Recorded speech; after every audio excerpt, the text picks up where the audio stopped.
pleasure and an honor to have you here today, Professor Jameson Craig. Over to you, and after your presentation, I'll be back to field questions from our audience. Yeah, thank you. Thank you very much. And good afternoon, ladies and gentlemen. So here we are.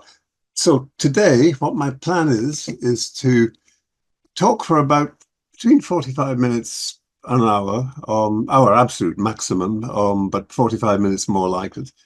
And I'm going to talk to you about the work we've been doing with this intriguing therapeutic intervention that was originally developed by my now deceased colleagues, who many of you will know, Julian Leff, who was my predecessor at the Institute and who first had the idea of doing this particular form of therapy. And so what I'll cover today is I'll do a little bit of introduction, most of which you all know already, but just to orientate me as much as anything in voices and schizophrenia, then talk to you about avatar therapy. I've got some embedded video clips and I've got some statement from participants who've been involved in the therapy. And then I'll go through very, very quickly with you the research evidence from the 2 clinical trials that we've conducted to date. And then very finally talk about what we're doing now and where this is all, I hope, heading for the future. So first of all, let's look at auditory verbal hallucinations, which I'll just refer to as voices from here on in schizophrenia. And as I'm sure you all know, that they're very, very common. They occur in about 70% of people with schizophrenia. They're almost always, or 2/3 of them, are derogatory, insulting, humiliating, and threatening. And they're associated with a very high comorbidity. So around 80% of people who hear voices will, in relation to those voices, have episodes of depression. And suicide rates have been estimated to be as high as, or suicidal attempts as high as 60% in sufferers. The other thing that I haven't put on the slide, but that was really striking, I've worked most of my clinical life with people with psychosis. And one of the things that always impressed me and is there in the literature is just how treatment resistant these conditions are. That whereas many of the other symptoms and conditions with schizophrenia show a partial response, at least, to neuroleptic medication, many voices do not. And we only have about 23 to 25% of people who suffer from voices get a really good response to antipsychotics. It's mostly in the first episode where that response is most marked. And voices are often persistent. The first study that I'll talk to you about, we only recruited people who had heard voices continually for 12 years. And that was not that unusual in the population in the UK we were recruiting from.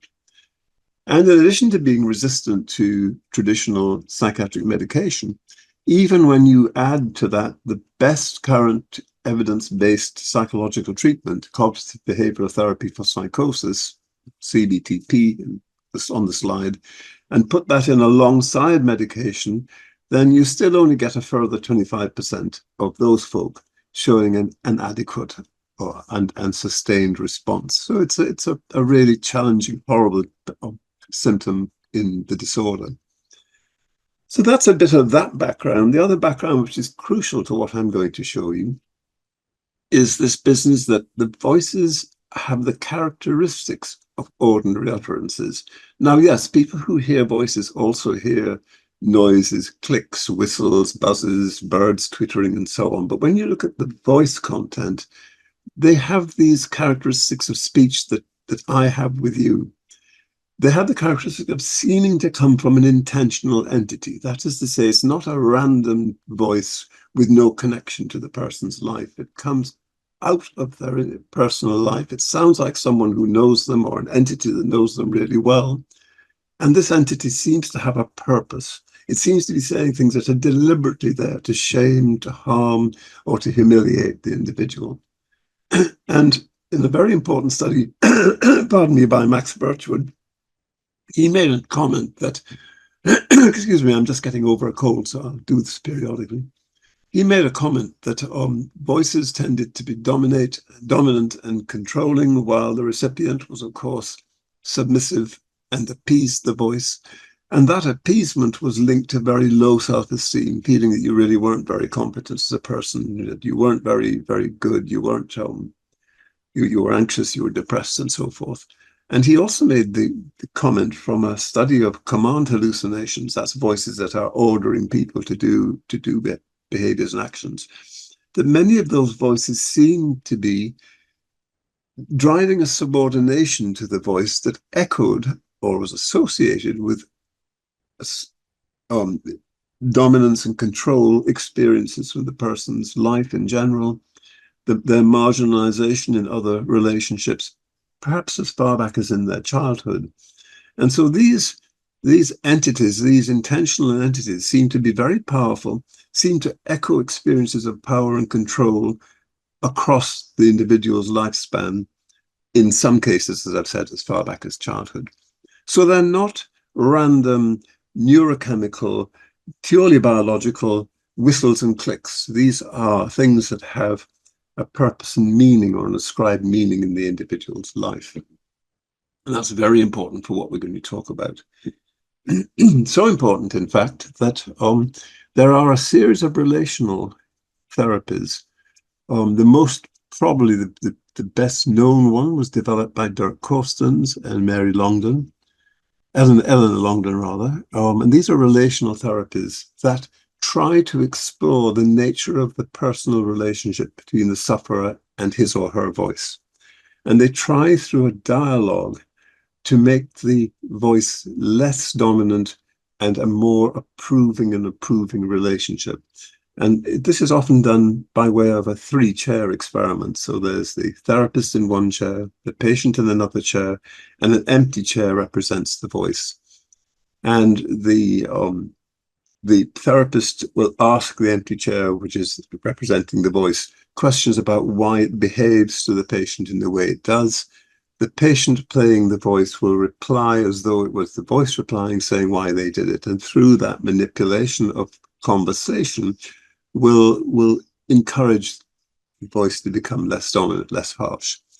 And this is a modestly successful, there's a clinical trial ongoing at the moment of that, but it's a technique that's applied across many aspects of psychiatry and brought into psychosis. Now, to avatar therapy. So, when Julian Leff first had the idea of doing avatar therapy, he got the idea from 2 broad sources. One was the experience of reading about and watching Dirk Corstens doing his 3-chair work, his relational therapy work. And the other was watching his grandson playing a computer game. And Julian thought, wouldn't it be great if, instead of having an empty chair, which is very, just a random thing, could you possibly have a face, a bit like in our day, a Skype conversation, nowadays a Zoom conversation, where you could actually see the thing you were talking to, have a conversation with it in some way, replace the empty chair with something that was more like you were talking to a real person, you were talking to an entity, to an avatar, a representation or avatar representation of the entity that was normally talking to you. And another chap called Mark Huckvale, who is a professor of speech and language and linguistics, who worked with Julian at the time, he came up with the clever software that we use that basically creates the picture of the avatar and links that with the voice of the avatar. So the voice of the avatar is, in fact, the therapist's voice. Mark created software that takes the therapist's voice and can convert it to sound like the voice the patient usually hears of his or her voices. And it's remarkable software. So it can make me sound like, a 9-year-old boy. It can make me sound like a 50-year-old woman. It can make me sound like a Rastafarian. It can transform my speaking voice in myriads of ways. And the basic therapy, or the practical part of the therapy, consists of a 3-way conversation or a trialogue or dialogue between the therapist, the patient, and the voice. So using a simple switch mechanism, the therapist can talk to the patient either as his usual therapy self, or in the voice the person experiences as the avatar, and switches between them, but also crucially is in control of what the avatar is saying. So it can start being hostile and derogatory, saying all the horrible things it usually says, but then as a therapist standing outside that, encouraging the patient in how to respond to the onslaught from the avatar, what to say, how to say it, how to behave in respect of the avatar. I mean, typically when you look at these sessions on the videos, I'll show you in a bit, the patient is very subdued, very submissive, doesn't make eye contact with the avatar. And so the therapist may say things like, look, don't be defeated, sit up in the chair, look firmly at the avatar, don't take that lying down, push back. Statements about being brave, stronger, taking control. And then as they do that, the therapist is able to change the behavior of how he is speaking to the patient, so therefore how the avatar is speaking to the patient, to become more understanding and for this dialogue to begin to develop in interesting ways as any conversation would. And the therapy itself is developed by Julian, and in our first trial is very short. So it's only 6 sessions, each of which are about 15 minutes long, of talking with the avatar. And that is embedded in a larger bit of therapy work, which is conversations about what the voices have been saying in the previous week, then the avatar session, and then a debrief, a discussion about what you gained from the discussion with the avatar. And the whole thing is about 45 minutes to an hour. But the key bit of the therapy work is very short. It's at most 15 minutes. Often when it's first beginning and is most frightening, it's less than 5 minutes. But the time builds and the complexity builds as the therapy proceeds.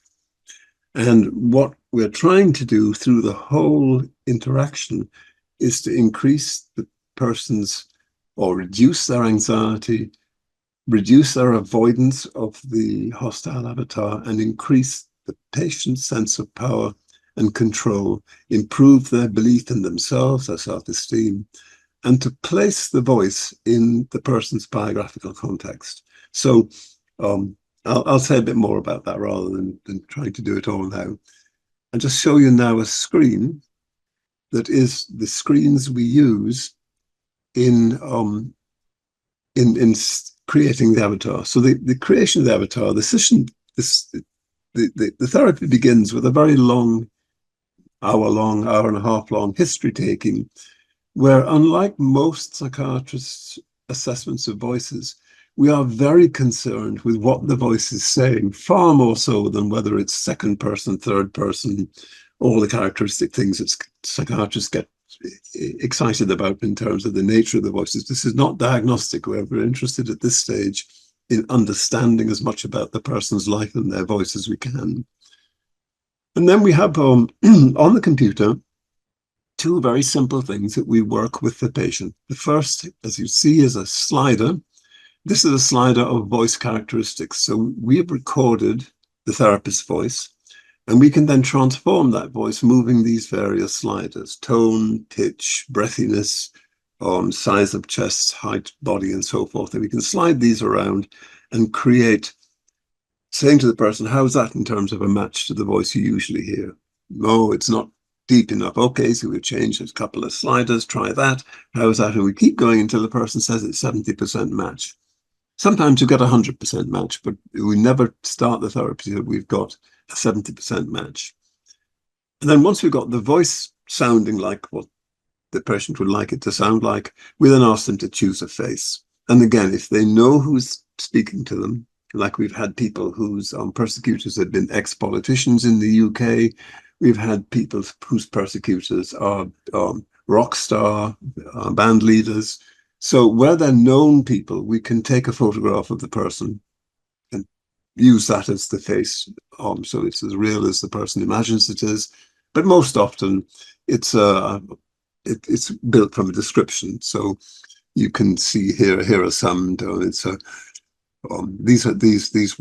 are of all the faces are androgynous, but Then we can put hair and makeup and stuff on them. But basically, there are 5 or 6 screens of these with different shaped faces. The person goes through, picks the shape of the face and the hairstyle and so on that most matches the thing they think is talking to them.